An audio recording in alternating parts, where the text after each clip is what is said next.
বেপরোয়া দখলে সংকুচিত হচ্ছে ঢাকার চারপাশের নদী। অভিযোগ প্রভাবশালী গোষ্ঠীর বিরুদ্ধে। দখল রোধে আইনের যথাযথ প্রয়োগের দাবি। পদ্মা সেতু প্রকল্পে মিথ্যা অভিযোগে ক্ষতিগ্রস্তরাই বিশ্বব্যাংকের বিরুদ্ধে মামলা করবেন। জার্মানিতে ইউ আওয়ামী লীগ নেতাদের সঙ্গে বৈঠকে প্রধানমন্ত্রী। চলছে রাঙামাটির বাঘাইছড়ি পৌরসভা নির্বাচনের ভোট গ্রহণ। নতুন কমিশনের অধীনে প্রথম নির্বাচনে 3 স্তরের নিরাপত্তা ব্যবস্থা। রাজধানীর মিরপুরে শাহ আলী প্লাজার এক কর্মচারীকে অপহরণের অভিযোগ পুলিশ কর্মকর্তার বিরুদ্ধে। সুরাহা হয়নি 1 মাসেও। সন্দেহভাজন একজন আটক। এবং 21শে গ্রন্থমেলায় ইতিহাস ভিত্তিক বইয়ের সংখ্যা অনেক কম। ঝোঁক বেশি গল্প উপন্যাসের আদলে ইতিহাস জানার দিকে। মানসম্পন্ন বই প্রকাশের তাগিদ।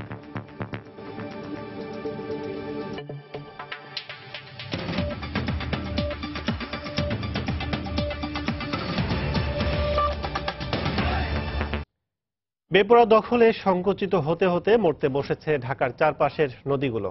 নিয়মনীতির তোয়াক্কা না করে নদী ভরাট করে অবৈধ স্থাপনা নির্মাণ করেই যাচ্ছে প্রভাবশালী মহল।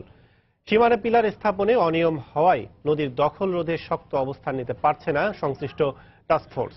এক্ষেত্রে সরকারের সদিচ্ছার অভাব ও আইন প্রয়োগের অনীহাকে দুষছে পরিবেশবাদী সংগঠনগুলো। সালাউদ্দিন সুমনের রিপোর্ট। একসময় এই নদী ভাসিয়ে নিত দুকুল, কিন্তু কালের বিবর্তনে দখলের কবলে পড়ে আজ নিজেই যেন কুলহারা। দুপাশে ভরাট করতে করতে কোথাও কোথাও যেন নদীর গলা টিপে ধরে সংকুচিত করে দেয়া হয়েছে গতিপথ।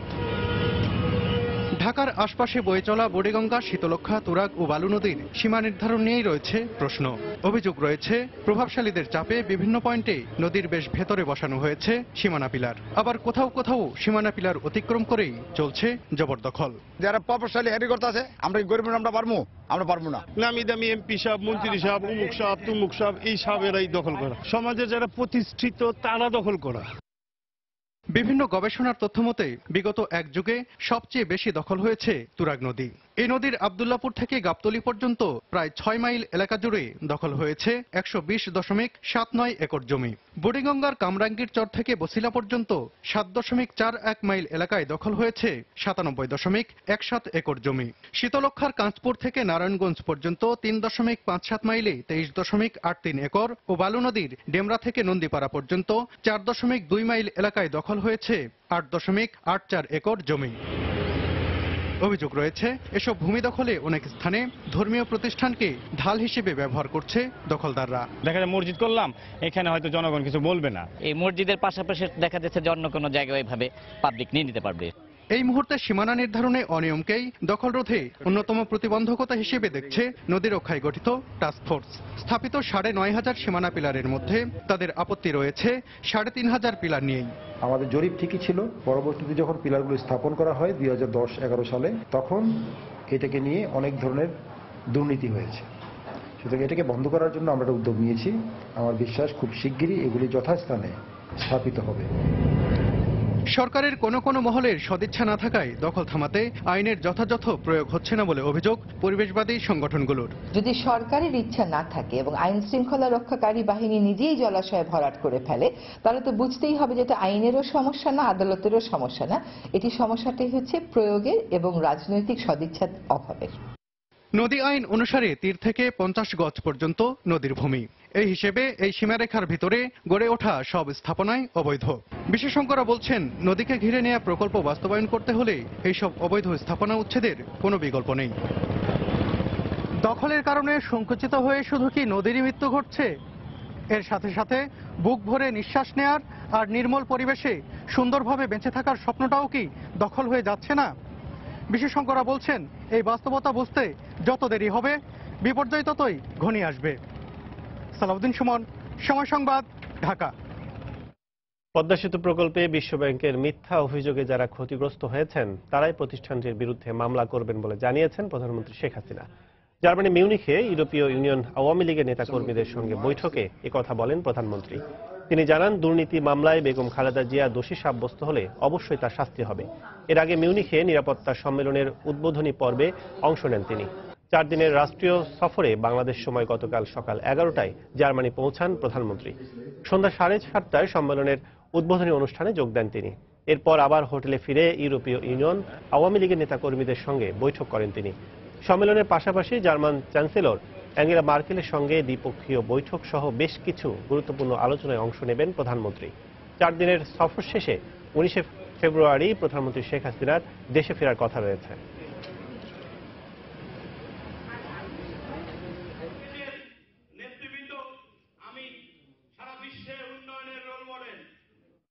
কোর্ট কারে কি শাস্তি দেবে, আর সে যদি চুরি না করে থাকে তাহলে শাস্তি হবে না। খালেদা যেহেতু সেই কথা বলার সাহস পায় না, কোর্ট থেকে পালায় বেড়াবে, দরখাস্তের উপরে দরখাস্ত করবে, আবার বলে মিথ্যা মামলা। সত্যি কোর্টের কাছে এভিডেন্স থাকে চুরি করে, তো শাস্তি হবে। সেই জন্য তারা ইলেকশনই হতে দেবে না। একটা চোর এতিমের টাকা যে চুরি করে খায় তাই রক্ষার জন্য ইলেকশন হতে দেবে না। কত আবদারের কথা। আমরা সততার সাথে ছিলাম, আমার পরিবারের সবাই সততার সাথে ছিল, আমার পুরো ক্যাবিনেট এবং আমার যারা সচিব সবাই সততার সাথে ছিল বলেই আজকে আমরা এই পদ্মা সেতুর রায় আমাদের পক্ষে পেয়েছি। এটা প্রমাণ হয়ে গেছে যে মানে আমরা এখানে দুর্নীতি করতে আসিনি, আমরা জনগণের কল্যাণে কাজ করতে এসেছি। ওটা যারা যারা যারা যারা ক্ষতিগ্রস্ত তারা করবে, অবশ্যই করা হবে এবং আমরা সেটাই করতে পারি। তবে যে মানুষগুলি কষ্ট পেয়েছে, যে মানুষগুলির উপর দিয়ে জুলুম, তারা তো আর সেই জীবনটা ফিরে পাবে না। সেই মানসিক যন্ত্রণা এটা তো আমরা ভোগ করছি, আমরা তো জানি, আমাদের ছেলেমেয়েরা ভোগ করছে, আমার বোন ভোগ করেছে, আমার মন্ত্রী, আমাদের উপদেষ্টা মশিউর রহমান সাহেব, সচিবরা তো খামাখা মিথ্যা জেলে রাখলো। দেখছেন সময় সংবাদ। বিস্ফোরক দেহ ভঙ্গিমা, আহা ওরে ঢেউয়ের মতো উত্তাপ, মায়াবী, মায়াবী বাঘ। কার বাঘ? কিসের বাঘ? আরে এ তো ধুন্দুমার। চলছে রবি খোঁজ দ্য নাম্বার 1 স্পিনার খুঁজতে দেশের সবচেয়ে বড় ক্রিকেট ফ্যান নেটওয়ার্ক রবিতে 89 টাকায় 1 GB ইন্টারনেট, সাথে থাকছে আকর্ষণীয় অফার। স্পিনার খুঁজুন, ভিডিও করুন, আপলোড করুন। রবি, তৈরি করছি নাম্বার 1 নেটওয়ার্ক। উৎসবমুখর পরিবেশে চলছে রাঙ্গামাটির বাঘাইছড়ি পৌরসভা নির্বাচনের ভোট গ্রহণ। নবগঠিত নির্বাচন কমিশনের অধীনে এটাই প্রথম নির্বাচন। সকাল 8টায় শুরু হওয়া ভোট গ্রহণ চলবে একটানা বিকেল 4টা পর্যন্ত। বেলা বাড়ার সঙ্গে সঙ্গে ভোট কেন্দ্রগুলোতে ভোটারদের উপস্থিতি বাড়ছে। পুরুষের পাশাপাশি নারী ভোটারদের উপস্থিতিও চোখে পড়ার মতো। শান্তিপূর্ণ ও গ্রহণযোগ্য নির্বাচন অনুষ্ঠানে 3 স্তরের নিরাপত্তা ব্যবস্থা নিয়েছে আইন শৃঙ্খলা রক্ষা বাহিনী। নির্বাচনে মেয়র পদে 3 জন, কাউন্সিলর পদে 25 জন এবং নারী কাউন্সিলর পদে 6 জন প্রতিদ্বন্দ্বিতা করছেন। পৌর এলাকায় 9টি কেন্দ্রে মোট ভোটার 10,177 জন।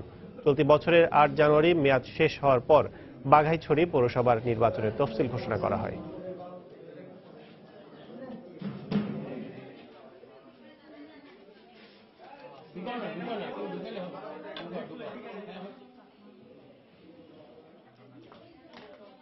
এই মুহূর্তে বাঘাইছড়িতে আছেন রিপোর্টার কমল দে, সরাসরি চলে যাচ্ছে তার কাছে।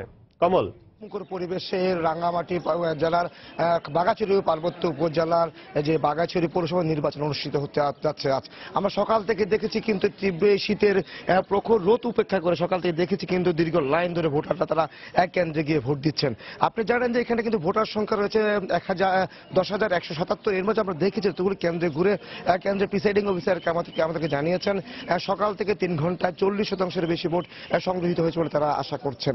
এক্ষেত্রে আপনি জানেন যে সকাল 8টা থেকে ভোট গ্রহণ শুরু হলো। আমরা দেখেছি সকাল 8টার আগে থেকে লাইন দিয়ে দাঁড়িয়েছে ভোটাররা, বিশেষ করে নারী ভোটারদের উপস্থিতি ছিল চোখে পড়ার মতো। এক্ষেত্রে প্রশাসনের পক্ষ থেকেও ভোটাররা যাতে নির্বিঘ্নে কেন্দ্রে আসতে পারে এবং তাদের ভোটাধিকার প্রয়োগ করতে পারে সেই কারণে কিন্তু তাদের ব্যাপক নিরাপত্তা ব্যবস্থা নেওয়া হয়েছে। আমরা জানেন যে এই বর্তমান নির্বাচন কমিশনের অধীনে প্রথম নির্বাচন অনুষ্ঠিত হতে যাচ্ছে, যে কারণে নিরাপত্তার বিষয়টি একটু কড়াকড়ি রকমের ছিল। আমরা দেখেছি প্রতিটি কেন্দ্রে 10 থেকে 15 জন করে পুলিশ সদস্য যেমন মোতায়েন করা হয়েছে তেমনি রয়েছে আনসার। এছাড়া আমরা কেন্দ্রের বাইরে দেখেছি বিজিবি সদস্যদেরকে এবং র্যাব সদস্যরা টহল দিয়ে যাচ্ছেন। তো বলা যায় যেমন উৎসব মুখর পরিবেশ রয়েছে এই নির্বাচন সম্পন্ন করার জন্য, তেমনি প্রশাসনের চলেছে অতিরিক্ত নিরাপত্তা ব্যবস্থা।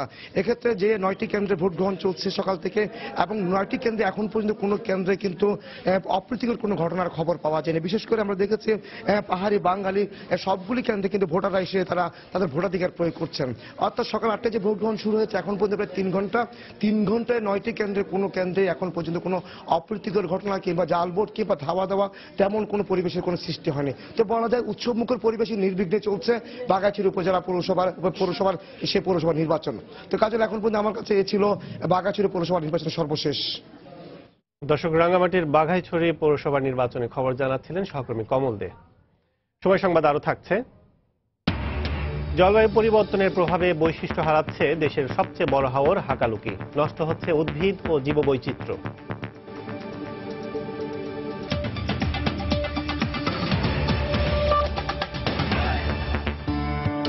ব্লেজ এলইডি লাইট, লাইট বদলান, লাইফ বদলান। রাজধানীর মিরপুর শাহ আলী প্লাজার এক কর্মচারীকে অপহরণের অভিযোগ উঠেছে এক পুলিশ কর্মকর্তার বিরুদ্ধে। গত 7 জানুয়ারি মার্কেট থেকে ডিবি পরিচয় দিয়ে পুলিশের ওই সদস্য হাসান নামে এক কর্মচারীকে তুলে নিয়ে যায়। পরিবারের লোকজন এ বিষয়ে কাফরুল থানায় সাধারণ ডায়েরি করলেও গত 1 মাসেরও বেশি সময় কোনো সুরাহা করতে পারেনি। হাসানের পরিবারের অভিযোগ, পুলিশ এ ঘটনায় জড়িত থাকায় সংশ্লিষ্ট থানা পুলিশ বিষয়টি গুরুত্ব দিচ্ছে না। চলতি বছরের 7 জানুয়ারির দৃশ্যপট এটি। দাড়ি টুপিওয়ালা এক যুবককে ধরে নিয়ে যাচ্ছে 4-5 জন ব্যক্তি। যুবকটির নাম হাসান। তিনি মিরপুরের শাহ আলী প্লাজার 2য় তলার একটি কাপড়ের দোকানে কাজ করতেন। আর সামনের কোট পরিহিত ব্যক্তিটি হচ্ছেন ডিবি পুলিশের আনসার আলী নামে এক কর্মকর্তা।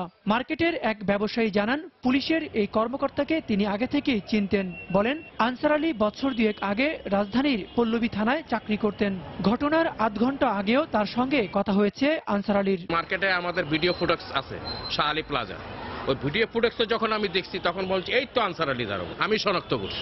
আমি ফোন দিয়েছিলাম, ফোন দেওয়ার পর আমাকে বলে আপনি বহুত বড় খারাপ কাজ করছেন মিয়া, আর ফার্দার এই ব্যাপারে নিয়ে আমাকে কোনোদিন ফোন করবেন না। কিন্তু এ বিষয়ে হাসানের পরিবার গত 8 জানুয়ারি কাফরুল থানায় মামলা করতে গেলে পুলিশ মামলা না নিয়ে একটি সাধারণ ডায়েরি করে আশ্বাস দেন সন্ধানের। এফআইআর নিল, মানে আমি জিটি করলাম, এই বললাম আমার ছেলে হারানো গেছে, আমি পাচ্ছি না, আপনারা একটু দেখবেন তদন্ত করে। বলো ঠিক আছে, আচ্ছা যান, আমরা দেখতেছি। শুক্রবার রাজধানীর ইস্টার্ন হাউজিং এলাকা থেকে সন্দেহজনক একজনকে আটক করে পুলিশ। এ বিষয়ে পুলিশ অপহরণ মামলা না নিয়ে চাঁদাবাজি মামলা করার সিদ্ধান্ত নিতে যাচ্ছে।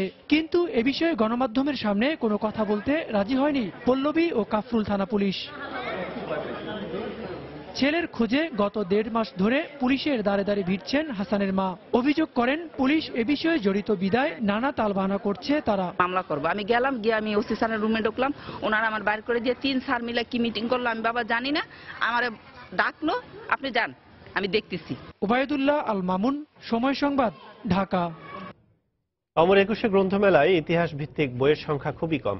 বস্তুনিষ্ঠ ইতিহাস নির্ভর লেখকের সংকট থাকায় এসব বই পড়ার আগ্রহ কম পাঠকের মধ্যে।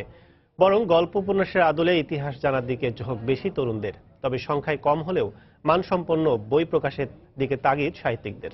বিস্তারিত জানাচ্ছে মোজাহিদ শুভ।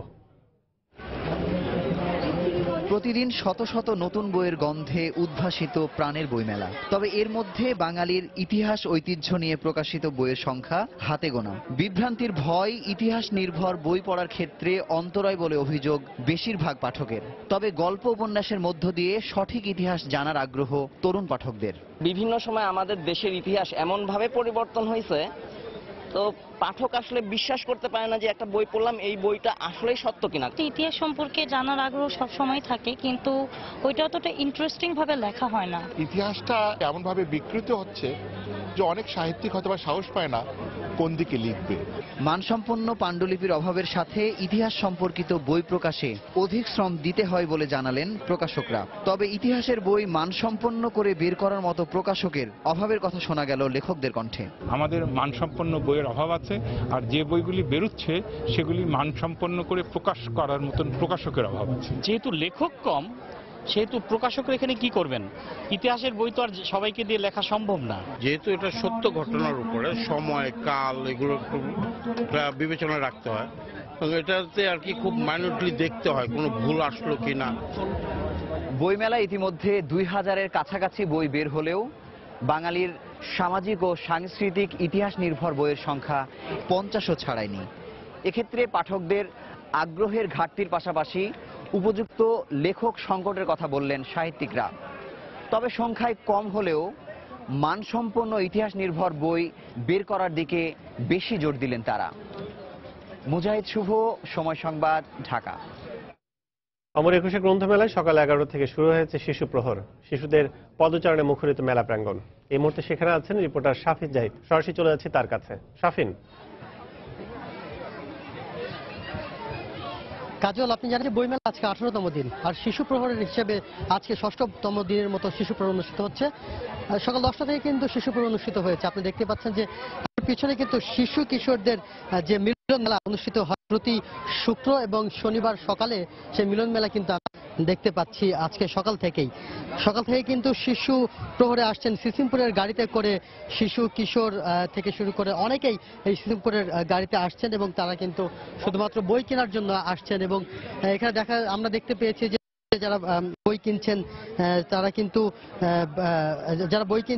অভিভাবকদের সাথে আসছেন এবং অভিভাবকরা কিন্তু খুব আগ্রহের সাথে বাচ্চাদেরকে বই কিনতে উৎসাহ দিচ্ছেন এবং বই পড়ার জন্য উৎসাহ দিচ্ছেন।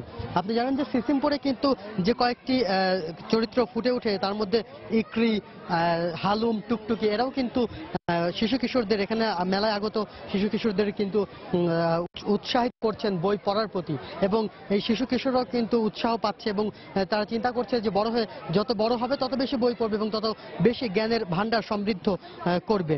আপনি জানেন যে আজকের এই বইমেলা শিশু প্রহর কিন্তু চলবে দুপুর 1টা পর্যন্ত এবং পরবর্তীতে কিন্তু আবার 3টা থেকে একটু বিরত দিয়ে মূল মেলার আয়োজন কিন্তু শুরু হবে। আপনি দেখতেই পাচ্ছেন যে শিশু কিশোরদের যে মিলন মেলা, এখানে অর্থাৎ এই শিশু চত্বরে আসলে যে বিষয়টি সবচেয়ে বেশি ফুটে ওঠে এবং যে বিষয়টি সবচেয়ে বেশি আনন্দিত করে এখানে আসা দর্শনার্থী, লেখক, পাঠক সবাইকে, সেই বিষয়টি কিন্তু সবার চোখে মুখে কিন্তু হাসি, হাতে কিন্তু বই, এবং তারা একটাই স্বপ্ন দেখছেন যে বই পড়বেন, জ্ঞানের ভান্ডার সমৃদ্ধ করবেন এবং যত বড় হবেন তত বেশি বই পড়বেন। সিসিমপুরের কিন্তু প্রতি সবার আগ্রহ কিন্তু একটা আলাদাভাবেই জন্মায় এইসব শিশু কিশোরদের। এবং আমরা কিন্তু কথা বলেছি এখানে, একটা বিষয় জানিয়ে রাখি কাজল আপনাকে, যে শুধু পাঠকই কিন্তু শিশুর পাঠকই আসছেন না এখানে, সেই সাথে আমি কিন্তু বেশ কয়েকটি শিশু লেখকদেরকেও দেখেছি যাদের এবারে বইমেলায় কিন্তু বেশ কয়েকটি বই বেরিয়েছে, অর্থাৎ বাচ্চাদেরও কিন্তু বই বের হচ্ছে। এবং তাহলে বোঝাই যায় যে কতটা আকৃষ্ট তারা বইয়ের প্রতি, কতটা ভালোবাসেন এই বইকে। তো বলা চলে যে শিশু প্রহরে এখন সম্পূর্ণভাবে জমজমাট হয়ে উঠেছে শুধুমাত্র এই শিশু কিশোরদের পদচারণায়। কাজল, আপনাকে পরবর্তীতে আরো কিছু জানানো থাকলে আমরা জানিয়ে দেওয়ার চেষ্টা করব। তো এই ছিল শিশু চত্বর এলাকা থেকে সর্বশেষ। কাজল। দর্শক, অমর একুশে গ্রন্থমেলা শিশু প্রহরের খবর জানাচ্ছিলেন সহকর্মী শাফিন জাহিদ। সময় সংবাদ আরো থাকছে।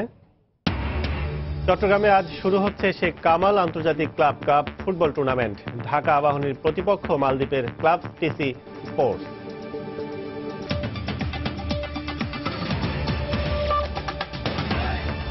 আরএফএল ওয়াটার পাম্প, পানি দেবে, টেনশন নয়।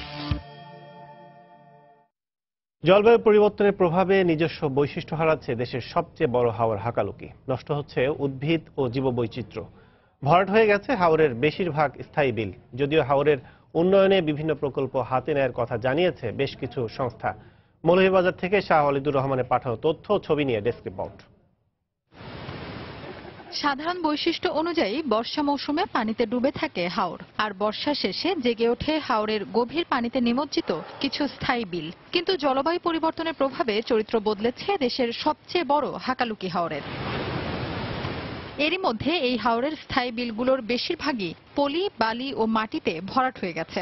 শুকনো মৌসুম হওয়ায় কোনো কোনো এলাকা পরিণত হয়েছে ধুধু বালির মাঠে। দুষ্কর হয়ে পড়েছে জলজ ও বনজ গাছপালার দেখা পাওয়া। মাছ এটা আগর যেটা মাছ আলিতে কোনো মাছও নাই। ইজল গাছ, খরচ গাছ, এর বাদে দইলা বরণ গাছ, এই যে খান্দিগুলা, এখন এগুলা নাই।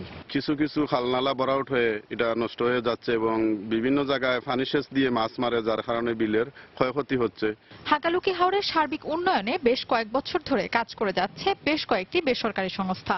হাওর রক্ষায় বিভিন্ন কর্মসূচি হাতে নেওয়ার কথা জানালেন এসব সংস্থার কর্মকর্তারা। ইজল করে বন তৈরি করা এবং আগের যে বনগুলো ছিল এগুলো প্রাকৃতিক বন সংরক্ষণ করে হাকালুকি হাওরের পরিবেশটাকে আবার ফিরিয়ে আনার চেষ্টা করা হচ্ছে। 10টি ডুবন্ত বাঁধ করতে পেরেছি, যার ফলে যে ভাঙন যে বাসত ভিটার ভাঙন সেগুলো অনেকটাই রোধ হয়েছে। এদিকে জলবায়ু পরিবর্তনের প্রভাব মোকাবেলায় বিভিন্ন প্রকল্প বাস্তবায়নের কথা জানালেন বন্যপ্রাণী ব্যবস্থাপনা ও প্রকৃতি সংরক্ষণ বিভাগের কর্মকর্তা। হাকালুকি এলাকায় প্রায় 300 হেক্টর জলজ বাগান সৃজন করেছি এবং যেখানে প্রধানত হিজল গাছ লাগানো হয়েছে। স্থানীয় জনগণ যাতে হাকালুকির সম্পদ ক্ষতিগ্রস্ত না করে এবং এই জন্য তাদেরকে আমরা সচেতন করছি। হাকালুকি হাওরে স্থায়ী বিলের সংখ্যা 276টি। এর মধ্যে 25 থেকে 30% বিল ভরাট হয়ে গেছে বলে জানিয়েছে বন্যপ্রাণী ব্যবস্থাপনা ও প্রকৃতি সংরক্ষণ বিভাগ। সময় সংবাদ, মৌলভীবাজার। 3 শ্রমিককে আটকের জেরে সিলেটের শ্রমিক ইউনিয়নের ডাকে চলছে অনির্দিষ্টকালের পরিবহন ধর্মঘট। এই মুহূর্তে নগরীর কদমতলী বাসস্ট্যান্ডে আছেন রিপোর্টার আব্দুল আহাদ। সরাসরি চলে যাচ্ছি তার কাছে। আহাদ। হ্যাঁ কাজল, আকস্মিকভাবে পরিবহন শ্রমিকদের ডাকার ধর্মঘটে সিলেট অনেকটা অচল হয়ে গেছে। আজ সকাল থেকে সিলেট থেকে দূরপাল্লার কোনো ধরনের বাস এখনো পর্যন্ত ছেড়ে যায়নি এবং সিলেটের অভ্যন্তরীণ যে জেলা রুট যেগুলো রয়েছে এবং উপজেলা রুট যেগুলো রয়েছে সেগুলোতে এখনো পর্যন্ত কোনো ধরনের বাস ছেড়ে যায়নি। তবে একটি বিষয় আপনাদের জানিয়ে রাখি যে প্রাইভেট যে যানবাহন যেগুলো রয়েছে সেগুলো সাধারণ মানুষ রাস্তায় নিয়ে এসেছেন, কিন্তু পরিবহন শ্রমিকরাও সেগুলো আটকে দিচ্ছেন এবং মানুষকে গাড়ি থেকে নামিয়ে তাদেরকে পায়ে হেঁটে যেতে বাধ্য করছেন। এবং আরেকটা বিষয় হচ্ছে যে বাস চালক যারা ট্রাক চালক যারা রয়েছেন তারাও ছোট ছোট যে ট্রাকগুলো রয়েছে যে অভ্যন্তরীণ রুটে চলাচল করে সেই ট্রাকগুলো তারা রাস্তায় রাস্তায় আটকে দিচ্ছেন এবং মাঝে মধ্যে আমরা দেখতে পাচ্ছি যে পরিবহন শ্রমিক বা বাস শ্রমিকদের সাথে তাদের কিছুটা সংঘর্ষের ঘটনা ঘটছে। এবং কিছুক্ষণ আগে এই কদমতলী এলাকায় আমরা এমনটি দেখেছি যে একটি ট্রাক ড্রাইভারকে তারা আটক করে তাকে মারধর করেছে বাস চালকরা। তবে এই ধর্মঘটের সমাধানের বিষয় যদি আমি বলে রাখি যে আজ 12:30টার সময় সিলেট মেট্রোপলিটন পুলিশ কমিশনারের কার্যালয়ে একটি সভা হওয়ার কথা ছিল পরিবহন শ্রমিকদের সাথে প্রশাসনের, কিন্তু এখনো পর্যন্ত আমরা যেমনটি শুনেছি যে এখনো তাদের সেই সভা শুরু হয়নি। কিন্তু এই সভা থেকে আমরা যেমনটি শুনেছি যে একটি সমাধান হয়তো আসতে পারে এবং পরিবহন শ্রমিকরা হয়তো তাদের ধর্মঘটটি প্রত্যাহার করতে পারেন। কিন্তু পরিবহন শ্রমিক যারা রয়েছেন এবং তাদের নেতা যারা রয়েছেন তাদের সাথে আমি কিছুক্ষণ আগে কথা বলেছিলাম। তারা বলছে যে তাদের 3 জন শ্রমিককে যে আটক করেছিল গতকাল রাতে মাদক দ্রব্য পরিবহনের অভিযোগে, তাদেরকে যতক্ষণ পর্যন্ত পুলিশ ছেড়ে না দিবে এর আগ পর্যন্ত তারা হয়তো এই ধর্মঘট থেকে প্রত্যাহার করবে না। এবং তারা বলছে যে হয়তো আজকে যদি এইটি সমাধান না হয় তবে আগামীকাল তারা সারা দেশে এই ধর্মঘটের ডাকটি দিতে পারে, এমনটি আমাদেরকে পরিবহন শ্রমিকরা তারা হুঁশিয়ারি দিয়েছেন। তবে পুলিশের সাথে আমরা কথা বলেছি, তারা বলেছে হয়তো আজকের মিটিংয়ে হয়তো একটি আশানুরূপ সমাধানের দিকে যাবে এবং তারা চেষ্টা করবে যে দুই পক্ষের সাথে আলোচনার সাপেক্ষে এই বিষয়টি কিভাবে সমাধান করা যায়। তো এর আগে আমি আপনাদেরকে বলেছিলাম যে গতকাল রাতে সিলেট নগরীর সুবহানীঘাট এলাকায় 3 জন পরিবহন শ্রমিককে আটক করেছিল পুলিশ এবং পুলিশের দাবি তাদেরকে মাদকসহ আটক করেছিল। কিন্তু শ্রমিকরা যেমনটি বলছে যে হয়রানিমূলকভাবে এই 3 জন শ্রমিককে আটক করা হয়েছে এবং শ্রমিকরা গতকাল গভীর রাতেই মূলত আজ সকাল থেকে ধর্মঘটের ডাক দিয়েছিল। এবং ধর্মঘটের কারণে আমি যে কদমতলীতে আছি আপনারা দেখতে পাচ্ছেন যে সব ধরনের বাস এখানে দাঁড়িয়ে আছে, এখনো পর্যন্ত কোনো বাস ছেড়ে যায়নি এবং যে সিলেটে যে রেলওয়ে স্টেশন আছে সেখানেও প্রচুর যাত্রী দাঁড়িয়ে আছেন যে কোনোভাবে যদি তারা ঢাকা বা অন্য কোথাও যেতে পারেন সেই সুযোগের অপেক্ষায় তারা সেখানে বসে আছেন। কাজল, এখনো পর্যন্ত এই ছিল আমার হাতে সিলেট কদমতলী থেকে ধর্মঘটের সবশেষ খবর। দেখছেন সময় সংবাদ। শেখ কামাল আন্তর্জাতিক ক্লাব কাপের খবর। আসরের প্রথম দিনেই মাঠে নামছে হট ফেভারিট ঢাকা আবাহনী। আকাশী নীল জার্সিধারীদের প্রতিপক্ষ মালদ্বীপের টিসি স্পোর্টস, যেখানে অতিথিরা ভালো খেলার প্রত্যয় জানালেও এই ম্যাচে জয় ভিন্ন কিছুই ভাবছে না আবাহনী লিমিটেড। চট্টগ্রামের এম.এ. আজিজ স্টেডিয়ামে ম্যাচটি শুরু হবে আজ সন্ধ্যা 7টায়। এছাড়া দিনের প্রথম ম্যাচে একই ভেন্যুতে দক্ষিণ কোরিয়ার পোচেন সিটিজেন খেলবে কিরগিজস্তানের এফসি আলগার বিপক্ষে। চট্টগ্রাম থেকে আরো জানাচ্ছেন পার্থপ্রতিম বিশ্বাস। নিঃসন্দেহে শেখ কামাল ক্লাব কাপের এবারের আসরে সবচেয়ে কঠিন গ্রুপে আবাহনী। সেমিফাইনালে পা রাখতে হলে প্রিমিয়ার লিগ চ্যাম্পিয়নদের টেক্কা দিতে হবে টুর্নামেন্টের হট ফেভারিট সব দলগুলোর বিপক্ষে, যেখানে প্রথম পরীক্ষাটাই মালদ্বীপের লিগ রানার আপ টিসি স্পোর্টসের সঙ্গে, যাদের বিপক্ষে খেলার পূর্ব অভিজ্ঞতা না থাকলেও আসরের শুভ সূচনা করতে এই ম্যাচে জয় ভিন্ন কিছুই ভাবছে না ধানমন্ডির জায়ান্টরা। আমরা এবার শিরোপা জিততে চাই, কেননা প্রিমিয়ার লিগের চ্যাম্পিয়ন দল আবাহনী, তাই প্রথম ম্যাচে জয় পাওয়াটা খুবই জরুরি এবং আমরা সে লক্ষ্য নিয়েই মাঠে নামব। আবাহনীর বিপক্ষে খেলার অভিজ্ঞতা নেই টিসি স্পোর্টসেরও, তবে ঢাকায় ক্লাবটির শক্তিমত্তা সম্পর্কে বেশ ভালো ধারণা আছে অতিথিদের। তাই অলীক স্বপ্ন না দেখে লক্ষ্যটা তাদের ভালো খেলা, যেখানে টিসি স্পোর্টস বস মোহাম্মদ নিজাম অনুপ্রেরণা খুঁজছেন সম্পূর্ণ তারুণ্য নির্ভর একটি দল থেকে। আমরা এখানে তারুণ্য নির্ভর একটি দল নিয়ে এসেছি, আর আবাহনীও অনেক শক্তিশালী একটি দল, তাই জয়ের আশা করছি না। ছেলেরা ড্র করলে সেটাই হবে আমাদের জন্য চমৎকার ফলাফল। এর আগে কখনোই পরস্পরের মুখোমুখি হয়নি এফসি আলগা ও পোচেন সিটিজেন ফুটবল ক্লাব, তাই জয় পরাজয়ের হিসাব না কষে কিরগিজ ক্লাবটির লক্ষ্য এই টুর্নামেন্টের মাধ্যমে আসন্ন প্রিমিয়ার লিগের প্রস্তুতিটা সেরে নেওয়া। তবে এতটা নির্ভর নয় দক্ষিণ কোরিয়ার পোচেন সিটিজেন। নবগত এই ক্লাবটির ভাবনায় নেই জয় ভিন্ন অন্য কিছু। আমরা দেশটির তৃতীয় বিভাগ চ্যাম্পিয়ন, সেটা মাথায় রেখেই বলবো প্রথম ম্যাচ থেকেই আমার জয় চাই, সেটা যে দলই হোক। দেখুন, আগামী মাস থেকে আমাদের প্রিমিয়ার লিগ শুরু হবে। সেই প্রস্তুতিটা আমরা এখানেই সেরে নিতে চাই, তবে এখানকার ম্যাচগুলো আমাদের জন্য গুরুত্বপূর্ণ। এফসি আলগা আর পোচেন সিটিজেনের ম্যাচ দিয়ে শুরু হবে শেখ কামাল ক্লাব কাপের দ্বিতীয় আসর। দিনের অপর ম্যাচে ঢাকা আবাহনীর প্রতিপক্ষ টিসি স্পোর্টস ক্লাব। পার্থপ্রতিম বিশ্বাস, সময় সংবাদ, চট্টগ্রাম। এ পর্যায়ে শীর্ষ সংবাদগুলো জানিয়ে দিচ্ছে আরেকবার। বেপরোয়া দখলে সংকুচিত হচ্ছে ঢাকার চারপাশের নদী। অভিযোগ প্রভাবশালী গোষ্ঠীর বিরুদ্ধে দখল রোধে আইনের যথাযথ প্রয়োগের দাবি। পদ্মা সেতু প্রকল্পে মিথ্যা অভিযোগে ক্ষতিগ্রস্তরাই বিশ্বব্যাংকের বিরুদ্ধে মামলা করবেন। জার্মানিতে ইইউ আওয়ামী লীগ নেতাদের সঙ্গে বৈঠকে প্রধানমন্ত্রী। চলছে রাঙ্গামাটির বাঘাইছড়ি পৌরসভা নির্বাচনের ভোট গ্রহণ। নতুন কমিশনের অধীনে প্রথম নির্বাচনে 3 স্তরের নিরাপত্তা ব্যবস্থা। রাজধানীর মিরপুরে শাহ আলী প্লাজার এক কর্মচারীকে অপহরণের অভিযোগ পুলিশ কর্মকর্তার বিরুদ্ধে। সুরাহা হয়নি 1 মাসেও, সন্দেহভাজন একজন আটক। এবং 21শে গ্রন্থমেলায় ইতিহাস ভিত্তিক বইয়ের সংখ্যা অনেক কম, ঝোঁক বেশি গল্প উপন্যাসের আদলে ইতিহাস জানার দিকে। মানসম্পন্ন বই প্রকাশের তাগিদ। এই ছিল এখনকার মতো। যে কোনো খবর পেতে ভিজিট করুন সময়নিউজ.tv। যে কোনো বাংলা লিংক ও রবি নম্বর থেকে সময় সংবাদের খবর, অনুষ্ঠান সম্পর্কে জানতে এবং যে কোনো তথ্য সময় সংবাদকে জানাতে ডায়াল করুন 16242 নম্বরে। এছাড়া এইমাত্র পাওয়া খবর মোবাইলে পেতে SMS করুন *BN লিখে পাঠিয়ে দিন 16242 নম্বরে। সঙ্গে থাকুন সময়।